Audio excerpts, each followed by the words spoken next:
এই ধরনের একটা ঘটনায় বিশেষ ব্যবস্থায় তাকে বিদেশে পাঠানোর একটা প্রক্রিয়া করা উচিত ছিল। বিশেষ ব্যবস্থায় মারের যে ধরন, যে প্রকৃতি দেখলাম, এটা আমার মনে হয় না যে এটা খামাখাই হয়ে গেছে। এটা একেবারেই উদ্দেশ্যমূলক ছিল। যে পরিমাণ অ্যান্টিবায়োটিক পাচ্ছে এখন, এই অ্যান্টিবায়োটিক তার শরীরে বেশি দিন নিতে পারবে না। আমি সোশ্যাল মিডিয়ায় দেখেছিলাম, তো আসার পর দূরের ঘটনা জানলাম। তো এখন আমি যেটা দেখলাম, ওর উপর যে আক্রমণটা হয়েছে, এটা আমার মনে হলো আক্রমণটা খুবই উদ্দেশ্যমূলক। এটা আমার কাছে মনে হচ্ছে না যে এটা একটা মারামারির মধ্যে কিংবা পিটাপিটির মধ্যে ঘটনা ঘটে গেছে। আমরা তো জীবনে এই ধরনের বহু ঘটনা ফেস করেছি। তো আমরা এই ধরনের একটা অমানবিক, ওর আমার মনে হয় গলার উপরের মাথার যে অংশটা, এটা বোধ হয় ভিতরে কি অবস্থায় আল্লাহ বলতে পারে। আমি দেখলাম যে যেটা রক্তপাত এখনো হচ্ছে মাঝে মাঝে নাক দিয়ে। তো অবস্থাটা খুব একটা ভালো আমার মনে হচ্ছে না। তো আমি আশা করবো যে এই ঘটনা একটা সুষ্ঠু তদন্ত হওয়া উচিত, এবং যদি উদ্দেশ্যমূলক হয়ে থাকে, কি উদ্দেশ্যে তারা কারা কেন করলো সেটা বের করা দরকার, এবং বিচার একটা হওয়া দরকার যদি উদ্দেশ্যমূলক হয়ে থাকে। তবে মারের যে ধরন, যে প্রকৃতি দেখলাম, এটা আমার মনে হয় না যে এটা খামাখাই হয়ে গেছে। এটা একেবারেই উদ্দেশ্যমূলক ছিল। যাই হোক, যেটা হয়েছে এখন আমরা কিছু করতে পারবো না। আমি শুনলাম সরকার সদয় হয়েছে, বলেছি যে তাকে বিদেশে পাঠাবে। বিদেশে পাঠানো যে কথাটা শুনলাম খুব ভালো লাগলো, কিন্তু এখনো পাঠানো হয়নি, এটা আমার কাছে ভালো লাগলো না। এখন আমি জানলাম, বললো যে আজকে এবং গতকাল এবং আজকে বন্ধের দিন ছিল।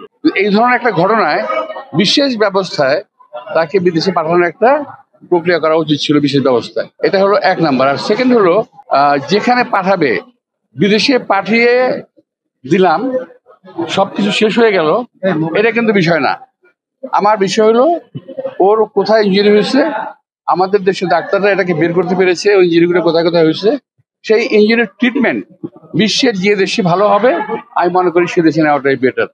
ইতিপূর্বে আমাদের এক সময় রাশেদ খান মেনন, আসম আব্দুর রব, তাদেরকে বিদেশে পাঠানো হয়েছিল প্রক্রিয়া অনুযায়ী, এবং বের করা হয়েছিল কোন জায়গায় আঘাতপ্রাপ্ত এবং কোথায় ট্রিটমেন্ট ভালো হবে। বিদেশে পাঠিয়ে দিলাম কোথাও এক জায়গায়, তাহলে কিন্তু হবে না। যদি উদ্দেশ্য থাকে ভালো করার, তাহলে যেখানে ট্রিটমেন্ট করলে ভালো হবে সেখানে তাকে ট্রিটমেন্ট করতে দেওয়া উচিত। ভালো ভালো জায়গা আছে। আমি যেটা আমার সাধারণ জ্ঞান, এই বয়স পর্যন্ত যেটা দেখেছি, আমি এই বয়সে এই ট্রিটমেন্টটা খুব প্রপারলি হবে যদি পশ্চাত্যের কোনো দেশে করা হয়। বিশেষ করে এই ট্রিটমেন্টটা আমি এটা আমাকে আবার কি ভুল বুঝবেন না, আমি যতটুকু আমার জ্ঞান আছে তাতে বলছি, এই ট্রিটমেন্টটা সবচেয়ে বেস্ট হবে যদি জার্মানিতে পাঠানো হয়। ওই সিঙ্গাপুর, ব্যাংকক, এই সমস্ত ট্রিটমেন্ট আমি মনে করছি না খুব একটা ভালো হবে। বিকজ আমি সিঙ্গাপুরের পেশেন্ট, সিঙ্গাপুরে আমি ট্রিটমেন্ট করি, ব্যাংকক আমি ট্রিটমেন্ট করি, দেখেছি আমি। তো যাই হোক, সরকার ভালো বুঝবে। আমি এটা আমার অ্যাডভাইস করলাম, সরকার ভালো বুঝবে, এবং যেটাই করুক তাড়াতাড়ি করা উচিত। দিন যাবে, ক্ষতি হবে। ওই যে পরিমাণ অ্যান্টিবায়োটিক পাচ্ছে এখন, এই অ্যান্টিবায়োটিক তার শরীরে বেশি দিন নিতে পারবে না। এটা আমার সামনে ডাক্তাররা আছে, আমি ওদের আলাপ করেছি, তারা কথা বলেছে। তো আমি ডাক্তারি কোনো প্রেসক্রিপশন দিতে চাই না। আমি চাই ভালো হোক, আল্লাহ তাকে সুস্থ করে তুলুন, এবং দেশের কাজে লাগবে। আমাদের দেশের জন্য অনেক কাজ সে করেছে। তো ও আবার আমাদের মাঝে সুন্দরভাবে ফিরে আসবে। তো এই জন্য সরকারকে আমি অনুরোধ জানাবো, যেখানেই হোক ট্রিটমেন্ট করার জন্য তাকে একটা ভালো জায়গায় এবং ভালো তত্ত্বাবধানে, দয়া করে পাঠিয়ে দিয়ে ক্ষান্ত হবেন না, এবং ভালো একটা তত্ত্বাবধানে যাকে যেন রাখা হয়।